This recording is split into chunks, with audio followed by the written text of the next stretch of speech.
1 mort et 21 blessés. Claire Sébastien.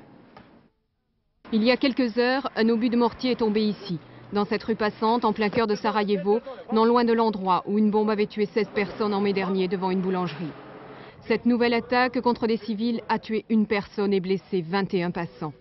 Les tireurs aujourd'hui se moquaient bien de savoir si les victimes seraient serbes, croates ou musulmanes. Seul compte le climat de terreur, comme celui qui règne ici. Je ne peux pas parler, c'est affreux. Voilà ce qu'il reste de ma ville. Après 5 mois de siège, l'hôpital de Gorazde manque de tout. Plus d'anesthésiques pour opérer ou amputer. Dans la chair, dans le cœur, la souffrance est partout.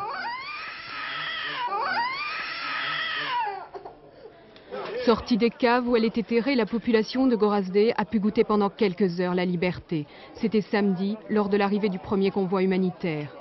Distribution de cigarettes, déchargement des vivres. Quelques heures trop brèves. Lorsque le dernier camion a quitté la ville, les bombardements reprenaient. Pour les casques bleus qui assuraient la sécurité du convoi, le chemin du retour sera semé d'embûches. Bloqué pendant 22 heures devant ce pont miné, il faudra l'intervention de démineurs français dépêchés en urgence de Sarajevo pour dégager la route. Gorazde, Sarajevo, la communauté internationale se mobilise autour de ces deux villes. Mais dans des dizaines de petits villages, loin des forces de l'ONU, les Serbes poursuivent jour après jour leur politique de purification ethnique. À chaque fois, le même processus est répété. Les milices encerclent les villages et font fuir la population. Reportage de nos envoyés spéciaux Jean-François Gringoire et Yvon Dolo à Olovo. À 70 km de Sarajevo, perdu dans les fins fonds de la Bosnie, Olovo, village musulman. Pratiquement coupé du monde, Olovo est depuis 10 jours sous le feu de l'artillerie serbe. Les soldats musulmans d'Olovo tentent comme ils peuvent de faire échec au scénario désormais classique de la guerre de conquête serbe en Bosnie. On bombarde, la population terrorisée s'enfuit et on attaque. Le commandant bosniaque Fadil Karadzic connaît bien la méthode. C'est difficile à voir d'ici, mais on tient ces collines là-bas. Et il ne faut surtout pas que ces positions tombent aux mains des Serbes, pour qu'ils y installent leurs canons et les pointent sur la ville.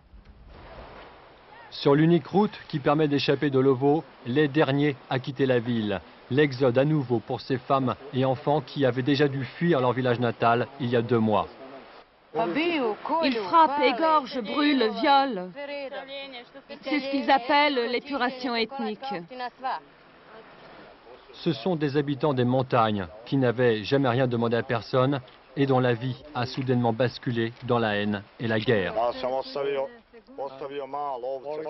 J'ai dû tout abandonner, mes moutons, tout ce que j'avais, oui, tout mon capital.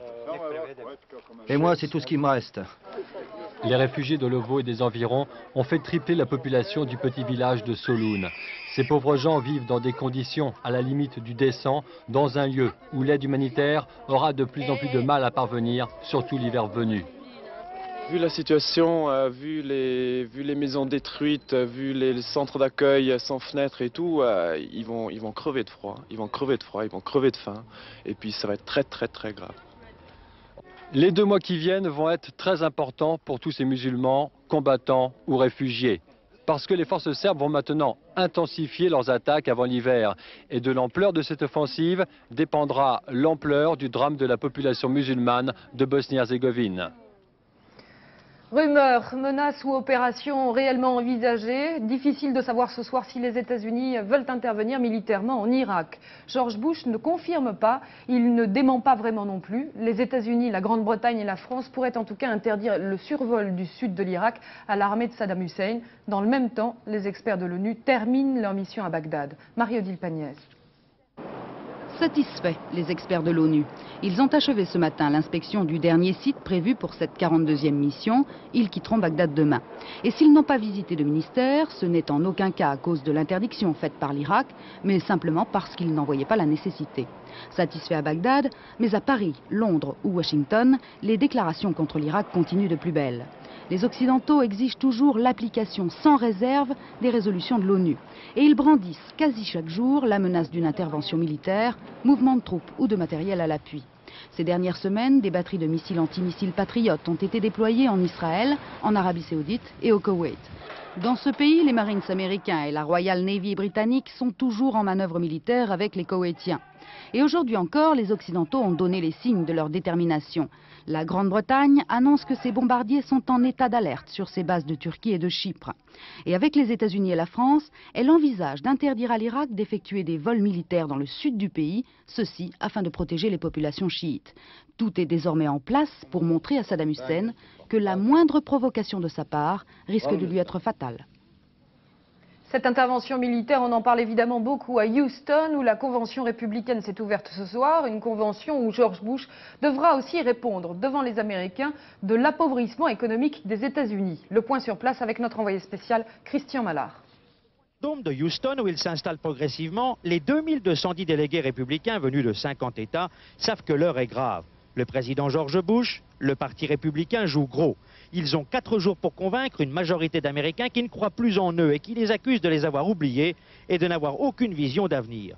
Résultat, pour empêcher Bill Clinton, son rival démocrate, de continuer à capitaliser ce ras-le-bol, on prête à George Bush l'intention de prendre des mesures drastiques pour relancer l'économie, réduire le taux de chômage et s'occuper enfin des Américains. Il n'est pas sûr que Saddam Hussein l'entende de cette oreille. Même si l'équipe des inspecteurs de l'ONU se déclare satisfaite de sa dernière tournée en Irak, le ministère américain de la Défense, c'est-à-dire le Pentagone, confirme que les États-Unis, la France et la Grande-Bretagne vont prochainement décréter le nord de l'Irak, où vivent les Kurdes, et le sud, où sont concentrées les populations chiites, zone de vol interdite à l'aviation irakienne qui n'a cessé de les attaquer durant ces dernières semaines. Alors une fois de plus, George Bush met Saddam Hussein au pied du mur et on a le sentiment que les risques de confrontation sont de plus en plus grands. On l'appelle le confident du président ou le confident de papa. Jeb Bush, c'est le fils aîné de George Bush et c'est aussi un homme clé de son entourage. Pour l'ouverture de la convention républicaine, il a accepté d'accorder une interview exclusive à Christian Mallard. Et vous allez l'entendre, il reste très optimiste et voit son père installé pour longtemps à la Maison-Blanche. Tom, qui arpente les couloirs d'un grand hôtel de Houston, est à peine âgé de 40 ans. Il a épousé une Mexicaine et il est père de 3 enfants. C'est Jeb Bush, ancien ministre du Commerce de l'État de Floride, l'un des 3 fils du président américain. Il ne quitte jamais son père, surtout en période de difficulté. Pour FR3, il a accepté de nous dire dans quel état d'esprit se trouve aujourd'hui George Bush. Mon père est très partagé pour l'instant. D'une part, il est très déterminé à remonter la pente. Et quand il est déterminé, il vaut mieux s'écarter de son chemin. Il retrouve le réflexe de la compétition. Il ressemble à un homme de fer en politique. Mais d'autre part, il se sent frustré. Il en a assez des attaques répétées contre lui de la part de ses adversaires. Maintenant, il va saisir sa chance pour répondre à tous ses détracteurs. Il sait qu'on va l'accuser de mener une campagne négative. Mais il se fait à cette idée. Les règles du jeu sont différentes aujourd'hui pour les 2 candidats. Mais cela ne le dissuadera pas de faire ce qu'il a à faire et de passer ses messages. Vous savez, je crois qu'on commence vraiment la campagne maintenant avec la convention. Maintenant, mon père va rentrer dans la mêlée et défendre son programme, je crois, auprès des Américains. Votre mère, Barbara, la First Lady, la première dame des États-Unis, a dit il y a quelques jours, si on perd l'élection, on n'aura pas le cœur brisé. J'aimerais bien aller faire une promenade en péniche en France. Avec ma mère, on ne sait jamais si elle est sérieuse ou pas. Si mon père ne gagne pas, en tout cas, ça ne sera pas la fin du monde pour eux. Ils feront ce qu'ils n'ont pas fait jusqu'alors. Mais je suis sûr que ma mère aimerait voyager en péniche en France. Mais je crois que cela n'arrivera pas. Elle n'en aura pas le temps.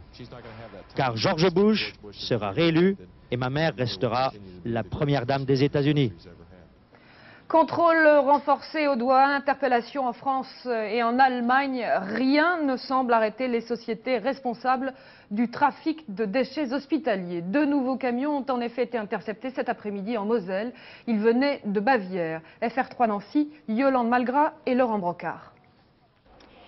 Le zèle accru des douaniers français semble porter ses fruits. Voici une partie du contenu d'un des 2 camions fouillés ce matin au centre régional de dédouanement Europort de Saint-Avold. Des produits hospitaliers en provenance d'Allemagne dissimulés dans des déchets domestiques. Un 3e poids lourd appartenant à la même société de transport allemande a également été fouillé, mais son contenu est plus difficilement identifiable pour avoir été préalablement broyé. Il sera donc immobilisé jusqu'à plus complète analyse. Quant aux 2 autres véhicules, ils seront refoulés avec leur chargement et sous escorte douanière jusqu'à la frontière franco-allemande. Depuis vendredi dernier, date de renforcement du dispositif de surveillance aux frontières, c'est la seule prise importante opérée en Moselle. Les dispositions adoptées semblent avoir eu un effet dissuasif sur les trafiquants. Les véhicules sont contrôlés systématiquement et conformément aux directives Charras, cela se passe au départ par un contrôle systématique qui est documentaire avant éventuellement de faire, dans la plupart des cas, des contrôles physiques sur les marchandises mêmes. En période de pointe, jusqu'à 100 chargements peuvent franchir le poste frontière Forbach-Saarbrück. Un trafic qui semble pourtant connaître une certaine stagnation depuis le début de l'année. La détermination des douanes françaises expliquerait cette relative baisse d'activité.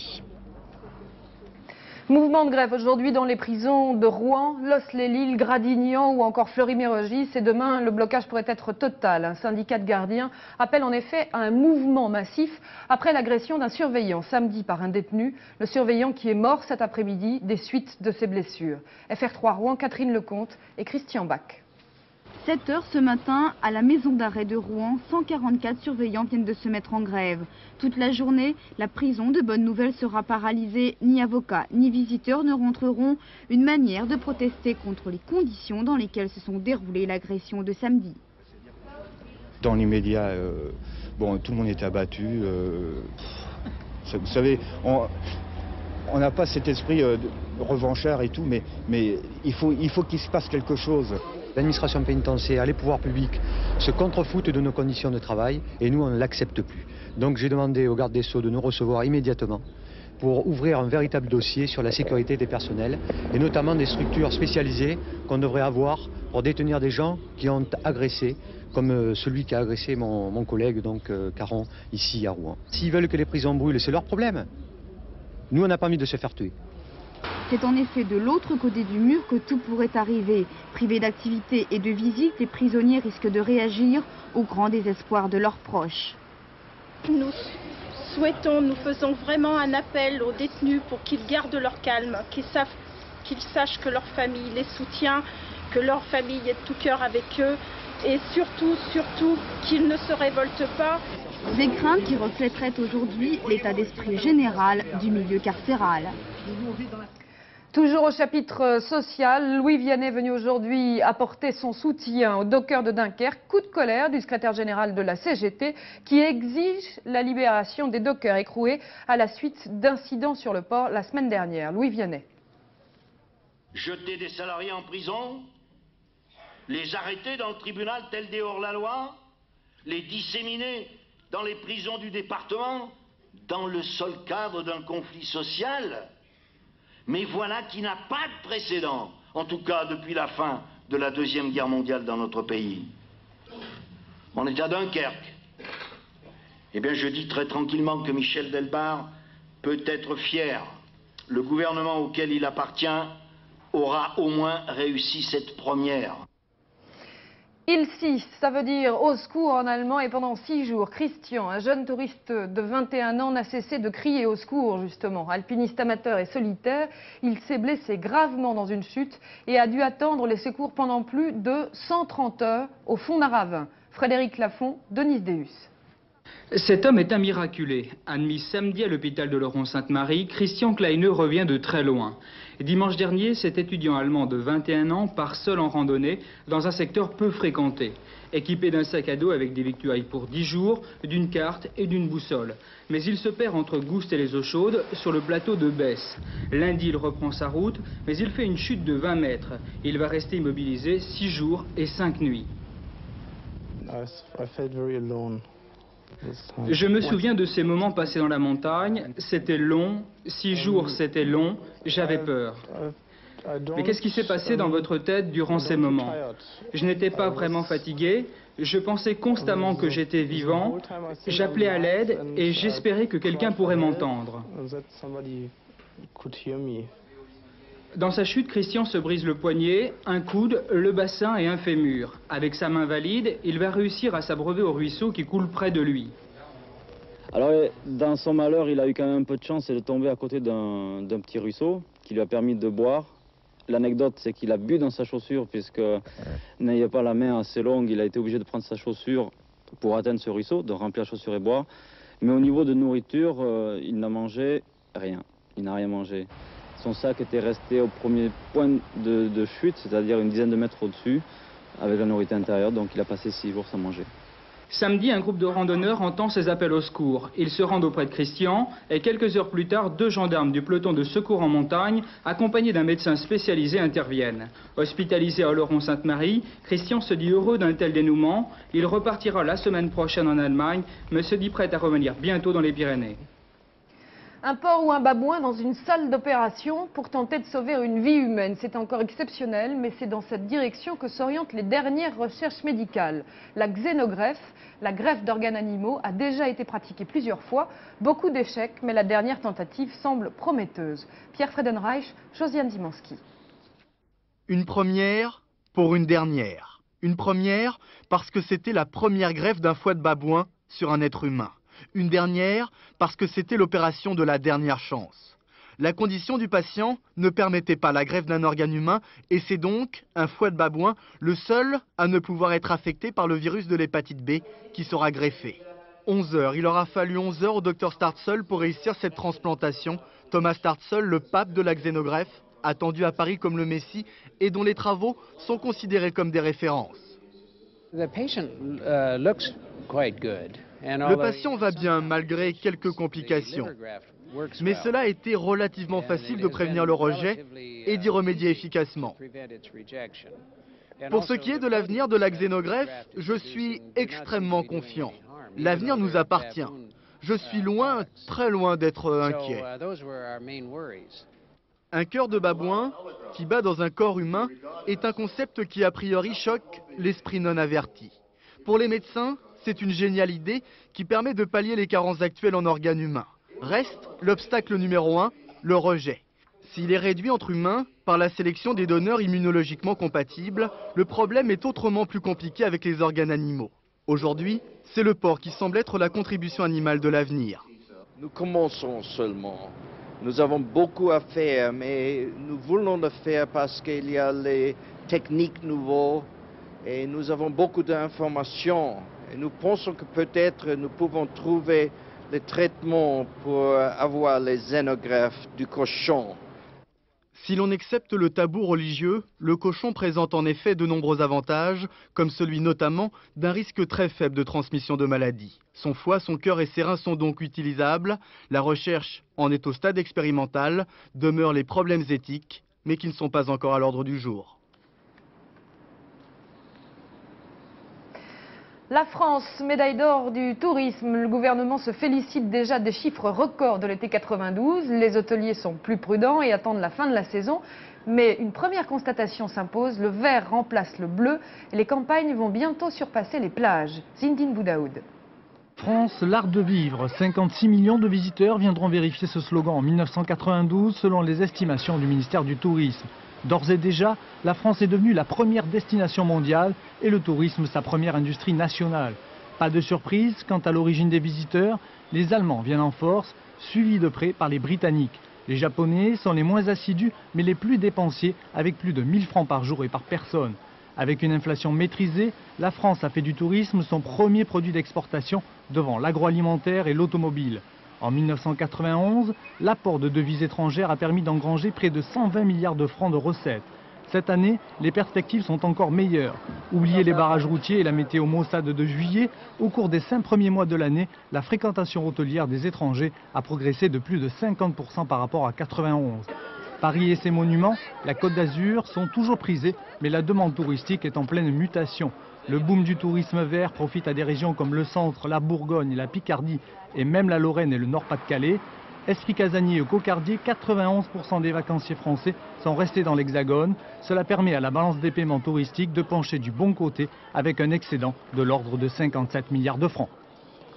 Et pour bronzer intelligent, allez donc à Pornichet où une bibliothèque de plage a été installée sur le sable. Transat, matelas pneumatique et 1200 livres pour les touristes férus de littérature. Tout cela dans le cadre de l'opération Les Arts au Soleil. Reportage FR3 Nantes, Bérénice Dufay. Il y avait les traditionnelles bibliothèques municipales, les bibliobus. Voilà maintenant une nouvelle race de bibliothèque, celle qui va à la rencontre des estivants, la bibliothèque de plage. À Pornichet, depuis le 10 août, on peut venir bouquiner romans, documentaires, BD et journaux en tout genre. Bref, une vraie bibliothèque avec sable fin, parasol et soleil en prime. D'habitude, sur les plages, se faire bronzer, on s'ennuie toujours un petit peu, quoi. Puis moi, j'aime bien lire.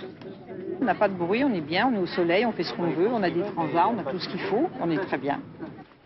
Cette initiative, qui rentre dans le cadre des Arts au Soleil, est à mettre à l'actif du ministère de l'Éducation nationale et de la Culture. Il n'y a pas de contrainte, c'est gratuit, l'entrée est libre, on va, on vient comme on veut. La seule obligation, c'est de ne pas quitter l'enclos avec les ouvrages. La bibliothèque de plage ou comment ne pas bronzer idiot, une idée originale qui a toutes les chances d'être renouvelée. Mansell, Williams, Renault, c'est le trio de choc de la Formule 1. Mansell qui a enfin décroché son titre de champion du monde à Budapest et soyons cocardiers. Renault qui s'illustre dans la plus grande des compétitions automobiles. Le constructeur français en rêvait depuis longtemps. Didier Chaumont. Le nouveau seigneur des circuits de F1, Nigel Mansell, un titre de champion du monde. À 39 ans, Mansell réalise là son plus beau rêve. Il est le 7e pilote britannique à obtenir cette consécration. Après Clark, Stewart et les autres, pour en arriver là, il aura fallu une association, un trio magique, Mansell, Williams et Renault Elf, le motoriste enfin récompensé. C'est le résultat de 15 ans d'efforts, puisque ça fait 15 ans qu'on courait après ce titre. Et évidemment, pour toute l'entreprise, c'est une joie formidable. C'est la première fois qu'un moteur français est champion du monde de Formule 1. Depuis son entrée en Formule 1 en 1977, Renault n'a cessé de courir après cette victoire. Ce succès ne pouvait leur échapper, les Williams-Renault ayant outrageusement dominé depuis ce début de saison. Le titre des constructeurs leur est aussi acquis. Il leur manque 6 points, une place de second dans les 5 derniers Grands Prix leur suffit pour l'emporter. Renault entrevoit donc son avenir avec optimisme au moment où l'on parle de l'arrivée chez Williams-Renault du triple champion du monde, Alain Prost. Nous sommes dans la phase finale de discussion des pilotes. Il est évident qu'Alain, 3 fois champion du monde français, nous intéresse.